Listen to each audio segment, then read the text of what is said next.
मौत के कुएं का भूत कहानी। यह कहानी है अमरपुर की। हर साल की तरह इस बार भी इस गांव में बड़ा मेला लगा था।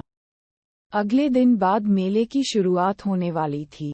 हर बार की तरह नए नए झूले, खिलौने, मिठाई वाला, चाट, गोलगप्पे वाले भी अपनी दुकान सजाए बैठे थे। लेकिन इस बार भी गांव के लोगों का ध्यान मौत के कुएं वाले खेल पर लगा हुआ था।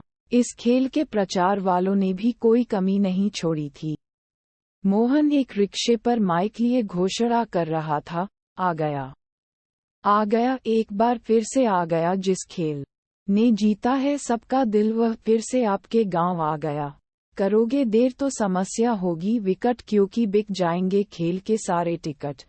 गांव का हर एक आदमी जल्दी से जल्दी टिकट लेकर खेल का सबसे पहला शो देखना चाहता था।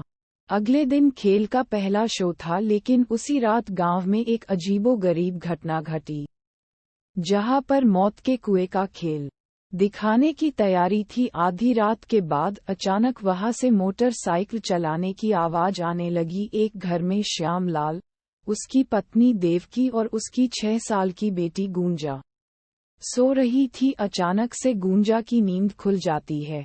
गुंजा, पापा जागो ना, देखो मौत के कुएं का खेल शुरू हो गया है, चलो ना देखने। अपनी बेटी गुंजा की आवाज सुनकर दोनों जग जाते हैं। देवकी, अरे क्या हो गया गुंजा, इतनी रात को कहाँ जाने की बात कर रही हो? गुंजा, माँ हमने उस मौत के कुएं का टिकट लिया है ना, देखो ना वो खेल शुरू हो गया है, तुम्हें मोटरसाइकिल की आवाज आ रही है ना? श्यामलाल, बेटा अभी तो रात है, वो खेल तो कल शाम को शुरू होगा। गुंजा, पर ये आवाज कैसी है पापा? श्यामलाल, अरे होगी कोई आवाज, चलो सो जाओ। गुंजा सो गई, लेकिन जैसे रात बीत रही थी मोटरसाइकिल की आवाज बढ़ती जा रही थी।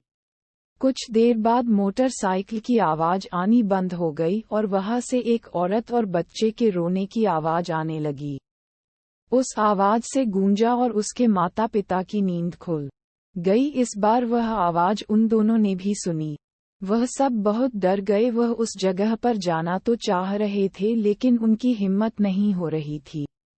अगली सुबह जब उन लोगों ने गांव वालों से यह बात बताई तो उनकी बातों पर किसी ने ध्यान नहीं दिया, क्योंकि उनके सिवा वह आवाज किसी ने नहीं सुनी थी। इसका शायद ये भी कारण रहा हो कि गुंजा का घर मेले वाले मैदान के पास में था। उसी शाम देवकी, श्यामलाल और गुंजा मेला देखने गए। चारों ओर लोगों की भीड़ थी। कोई झूले पर बैठा चिल्ला रहा था, तो कोई नए खिलौने हाथ में लिए मुस्कुरा रहा था, कोई जलेबियां देखकर लार टपका रहा था, तो कोई गोलगप्पे के दुकान पर बिना गिने गोलगप्पे खा रहा था। लेकिन गुंजा को तो इंतजार था मौत के कुएं का खेल शुरू होने का। वहां भी कई सारे लोगों की भीड़ थी। लोगों खेल चालू करने के लिए कह ही रहे थे कि मोटरसाइकिल स्टार्ट करने की आवाज आई। मोटरसाइकिल का चालक एक्सेलरेटर पर एक्सेलरेटर बढ़ाए जा रहा था। बाइक की आवाज पूरे मेले में गूंज रही थी। दर्शक बाइक की आवाज से रोमांचित हो रहे थे।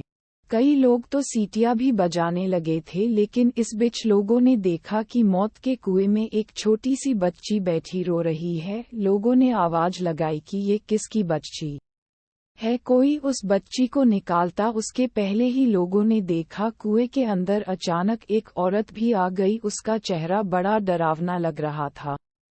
वह बच्ची उसके गोद में जाकर बैठ गई। लोगों ने देखा कि जब वो रहे हैं तो उनके आंखों से आंसू नहीं बल्कि खून निकल रहे हैं।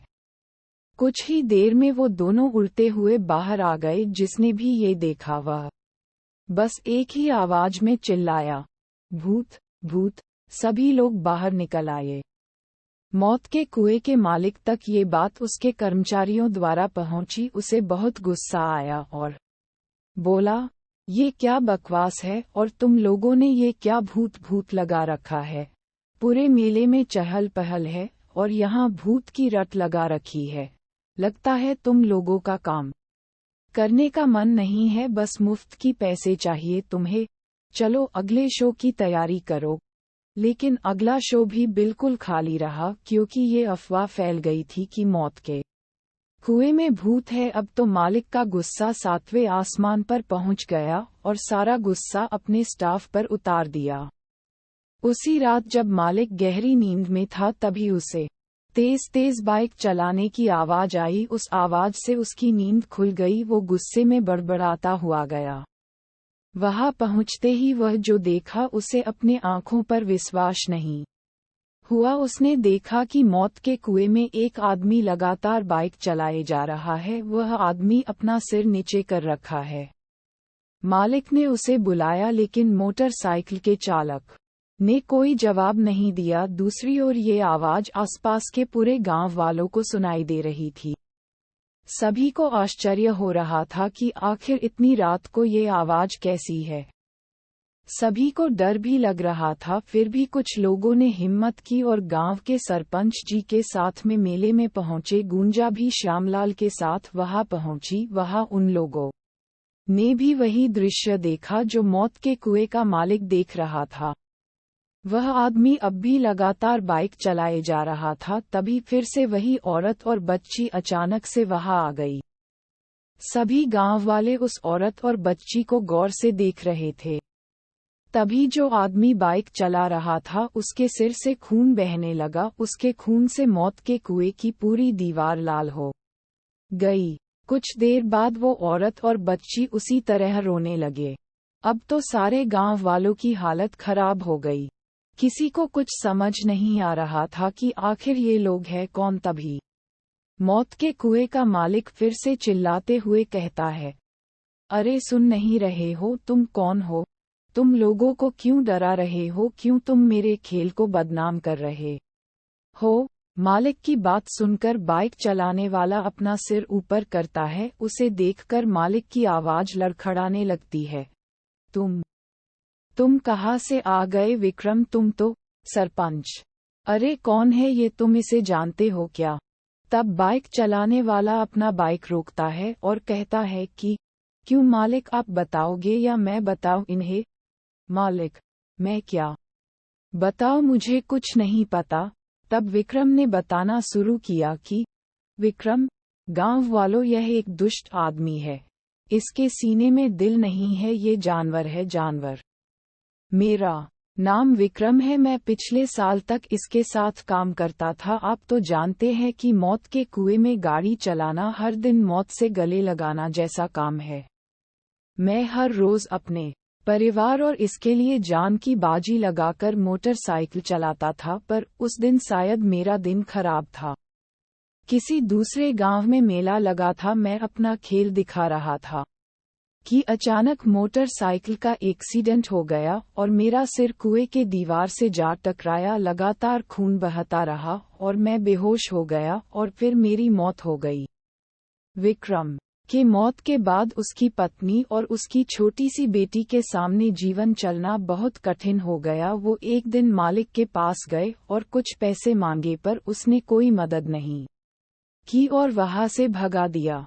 वे दोनों परेशान होकर बाहर चले आए। विक्रम की पत्नी ने किसी और जगह काम करने की कोशिश की लेकिन कहीं काम नहीं मिला। भूखे प्यासे सड़क पर भटकते कई दिन बीत गए और फिर भूख से उन दोनों की भी मौत हो गई। विक्रम, गांव वालों, आप लोग ही बताइए, मेरा और मेरे परिवार का क्या दोष था जिसकी हमें सजा मिली? अरे हम तो कलाकार हैं, इसी से हमारी रोजी चलती है। लेकिन कल को कोई हादसा हो जाता है तो मालिक हमें मरने को छोड़ देता है। हम पूरा जीवन आपके खुशी के लिए, आपके मनोरंजन के लिए काम करते हैं और बदले में हमें क्या मिलता है? विक्रम की बात सुनकर गांव वालों ने उस मालिक को मारने के लिए घेर लिया। मालिक, अरे मुझे छोड़ दो, मुझसे गलती हो गई। सरपंच, हम तुम्हें एक ही शर्त पर छोड़ेंगे कि तुम अपने यहाँ काम करने वालों की गारंटी लोगे कि उन्हें कुछ हो गया तो उस परिवार को बेसहारा नहीं छोड़ोगे। अरे आजकल तो बीमा होता है, क्यों नहीं सबका बीमा करवा देते? सरपंच की बात मालिक मान गया। उसने सभी काम करने वालों का बीमा करवाया। विक्रम जीते जी अपने और अपने परिवार के लिए कुछ नहीं कर पाया, लेकिन मरने के बाद अपने साथियों का भविष्य सुरक्षित कर दिया।